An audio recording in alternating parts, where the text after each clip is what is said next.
good morning. My name is Christina Cole. I am a GCU student getting my degree in elementary education and special ed. I have been given an assignment to talk about the qualities that make a successful educator.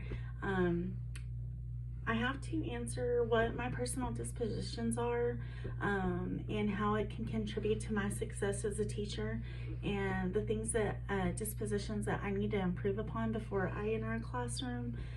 A word you're going to hear a lot is in this video is disposition. Disposition is the values and essentially the things that are in your core that make you a good person. In the way that you treat your students, the way you treat your colleagues, the relationship with your coworkers in the community, the way that you are as a teacher impacts the student's ability to learn, achieve, and obtain success, and essentially that determines your growth as an educator. I would like to begin by saying that as a substitute and a parapro, I have got to see a lot of dispositions, some good, some bad. Some dispositions of other teachers have made you really think about the way that you don't want to be, and also the way that you've seen the dispositions of others can be what made you want to be a teacher, or what essentially that you have that makes you a good candidate as a educator. Some of the dispositions that make me successful is dedication, advocacy, and compassion. I cannot even put them in order because I think that they all go hand in hand. Dedication as a disposition, it's so rewarding to work with a student repeatedly, even if it takes a whole school year, and just whenever you see that light bulb go off in their head, the confidence that it brings them and the joy that it gives you to see that you taught them, you gave them an avenue that unlocked a door for more ways for them to learn. And that's such a rewarding thing, and I mean it really keeps you consistent and keeps you coming back and coming back and coming back, and just pushing for these kids to continue to find their confidence and continue to push for that ability to learn. Sometimes everybody's learning style is different, so you have to really find what unlocks the key for that particular student, especially in special ed. Having all these diverse challenges and disabilities and even abilities. They're gifted students that have a different learning style and need something different from you. So definitely dedication, and that'll bring you joy, that'll keep you coming back. Advocacy is a disposition that I greatly believe in because it allows you to build a community within your classroom. It gives the students a way of coming together, not only working along with you, but working together. And if you make your classroom a safe and a community family place for your students, then that's going to build trust, and that's going to enable them to feel comfortable and work together with others. And it's just a really good way to solve problems and learn from each other, and it creates an environment that's conducive for learning and friendships. And you know, these relationships and friendships are what help them learn, and it's important for student success. And the cherry on top is that it's your success as a teacher when your students are thriving and they're learning and you know, getting a good quality education along with you know, great values that they're learning in your classroom. That's, you know, the best reward of all. The last disposition about myself, and I would say this is probably something that I know I was born with, is compassion. I do think it's one of the most important dispositions that you can have, not only as a teacher, but as a human. Compassion is knowing and feeling that you can help others and that you sympathize and you care about them. You know, Jesus commands us to love each other.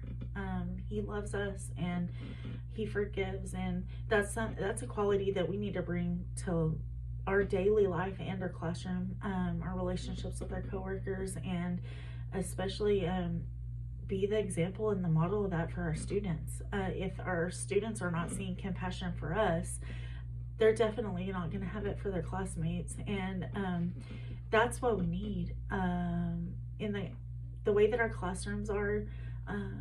If your students aren't feeling compassion for each other, they're not having that community, which, you know, I talked about a minute ago, comes from advocacy. If you're not advocating, then you're not dedicated. So I definitely think that compassion is just so important. You have to show them that they matter, because if they believe in themselves and they believe that you believe in them, even if they lack that confidence, they're gonna believe in themselves because they know that you do. They're gonna eventually start building up that confidence that's gonna help them. And I just feel like the world is hard enough as it is. We shouldn't make it harder. Some of the areas that I found out over the last school year, especially being in the resource room and kind of thrown into that, was I need to improve on fairness. And I hate to admit that, but I've always been the type of person that roots for the underdog. And so a lot of times I will take more of an interest, or at least, how do I put this? Overhelp the underachiever and overdo for the underdog, because I do want to balance that.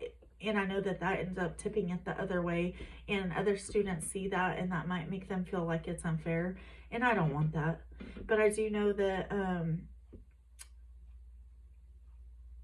it can be where you're trying to help one situation, but then the student that maybe doesn't seem like they're underachieving or the underdog, they might be the popular kid in school and they might do fine with their grades, but they might lack confidence, and you won't know that because they're not showing you, because they already know that you're you know, going for the student. Another disposition that I think that I would need help with is maybe I do know that I have a soft spot for the students who you know and suspect have obstacles at home or outside your classroom.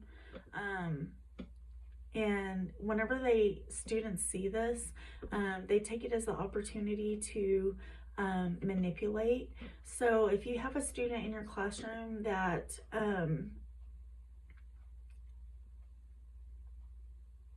how do I put this? If they spend all day in the principal's office working through something that they went through at home that had nothing to do with school, and you were helping them or working through that, they come back into your classroom and then they want to sleep. Or they're just not focused on school because they have tougher challenges at home, and you know, that leaves them unmotivated because school is not important to them because they have these monumental things that they're going through at home. So the disposition that I need help with, it would be higher expectations. I need to be able to go over to the student with their head down, sleeping, or that doesn't want to be on task, and say, we got to do this. I expect this of you. You can do better. I just got to figure out a way to do it without making it sound like I am against them, or adding to their list of things that they probably are already stressed out and worried about. I just know that that's hard, and it makes you lose sight of the main goal, which is to kind of push them through that and give them the confidence and motivation to see education as important. There are a lot of dispositions for teaching, and they all contribute to the success of an educator. Of course, reflecting, you have to be able to see like where you've been since you started and what you've learned from it. What are you going to do to add to your success? What things do you need to improve upon? And Then look back on that after you've improved upon things and see, okay, what can I do with that now? Just continue to strive, because it keeps you recognizing that the places that you're absolutely, being a champion, and the places that you can improve for the success of everyone. Curiosity. It encourages thinking outside the box. It challenges your students' minds and lets them know that they can do hard things. If you have a curiosity and you're continuing to encourage and grow theirs, that's just gonna set you up for even more success, and them too. And as long as they're curious and their minds are working, and that, as an educator, that's our goal. Honesty, that's always the best policy. It highlights consistency, trust. It demonstrates the example that you would want others to give you. You wouldn't want a student lying to you, or to not feel like you could trust them, and they definitely don't want that from us. They want to know that, Miss Cole is on my side and she's not going to steer me wrong, and I can trust what she has to say or how she's going to help me.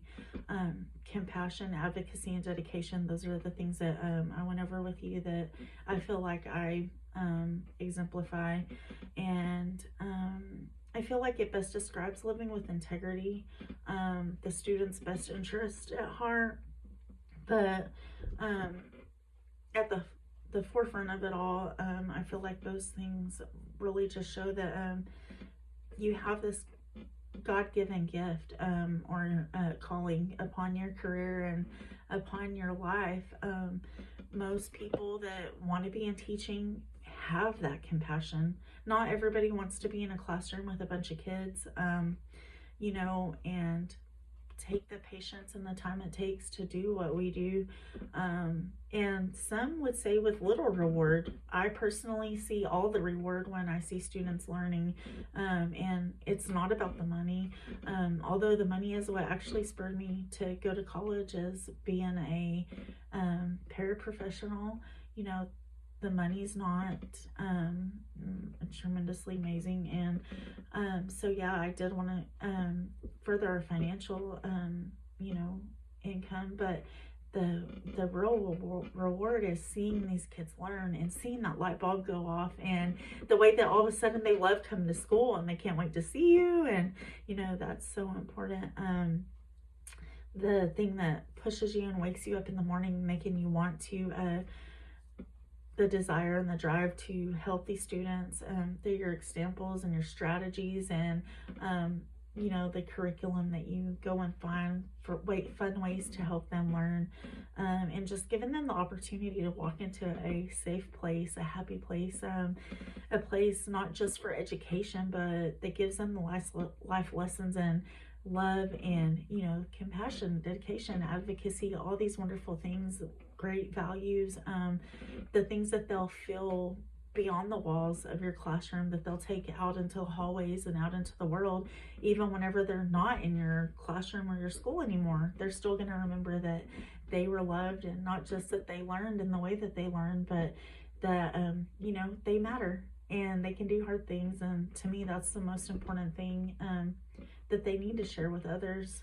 It's not just about the school building, and it starts with teachers wanting to be there, and all the wonderful dispositions that they have that brings teachers into the classroom, and hopefully brings up more educators in the future, because they had one great teacher or multiple,